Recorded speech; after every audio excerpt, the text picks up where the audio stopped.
Welcome to the channel.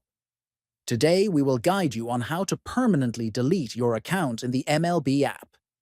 If you no longer want to use the app or want to remove your personal information, this video will show you the process clearly and easily from start to finish. First, open the MLB app on your smartphone. Next, locate and tap the three-line menu icon at the top right corner.